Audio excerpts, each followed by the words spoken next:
नवीन निवास रे पांड्यान सभा पुणी फेरिला पांड्यान को दरबार।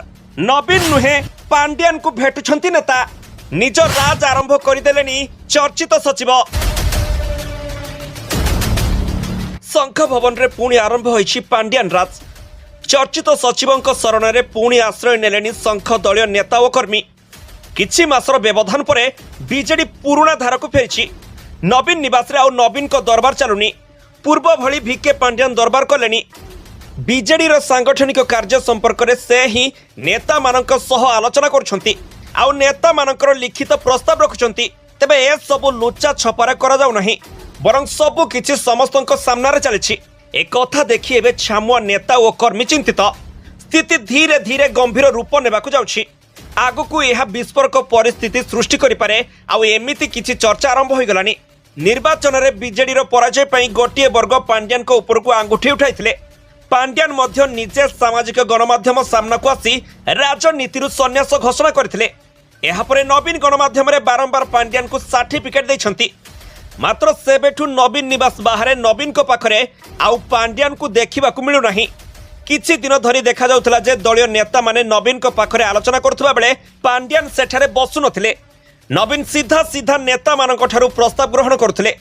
एई किछि दिन हेबो किंतु बीजेडी शिविर रे गोटिए बड़ परिवर्तन चर्चा चलेछि। नवीन को देखा करबा को जाउथबा नेता को पांड्यान को भेटिबा पई कहा जाउछि। विभिन्न जिल्लार नेता पांड्यान को भेटी संगठन संपर्क रे आलोचना करुछंती। दलर दैनंदिन परिचालना काम भी तांको मार्फत रे करा जाउछि। किए सांबादिक सम्मेलन रे बसिबे, दल केउ प्रसंग रे केउ आभिमुख्य ग्रहण करिवो, से सब निष्पत्ति पांड्यान नेउछंती। तेबे निर्वाचन पूर्व से जो निर्दिष्ट नेता मानक नहीं दलर परिचालना करुथिले, एबे ठीक से ही धारा आरंभ कर दैछंती। बीजेडी सरकार समय विपुल क्षमता उपभोग करथिबा पूरा गोष्ठी निर्वाचन विपर्ययर नैतिक दायित्व मुंडाइबा परिवर्ते पुणी थरे दल को निज नियंत्रण को आनिबा को प्रायतः सक्षम होइछंती। कथाटी सेतिक रे अटकी जाइनी। सामाजिक गणमाध्यम रे पांड्यानकर भावमूर्ति बनाइबा पई उद्यम चलिछि। बीजेडी रो गोटिए टीम एही काम रे नियोजित होइछंती। भिके पांड्यान फैन क्लब नाम एक अकाउंट सामाजिक गणमाध्यम रही। पूर्व सरकार समय होइथिबा किछि बड़ प्रकल्प और किछि सफल कहानी फोटो और वीडियो रे एथिरे पोस्ट करा जाउछि। नवीन पांड्यान जुगरे ए सब संभव होइतिला बोली दर्शा जाउछि।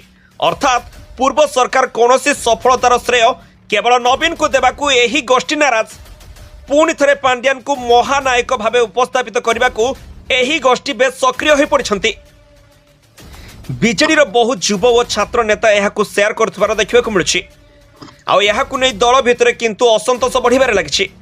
तेज राजनीतिक पर्यवेक्षक महल मत होउछि यह समस्ते भल भावे जानिछंती जे सर्वसाधारण रे पांड्यान को नेता भावे केही ग्रहण करिनांती। आउ तांकरी जगु ही बीजेडी अप्रत्याशित पराजयर सामना कला। तेबे पुणी जदि दल रे पांड्यानकर दबदबा बढ़े, तेबे बीजेडी जे धाराशायी होइजिवो एथिरे संदेह नाही बोली मत प्रकाश पाउछि। ब्यूरो रिपोर्ट, खबर टुडे लाइव।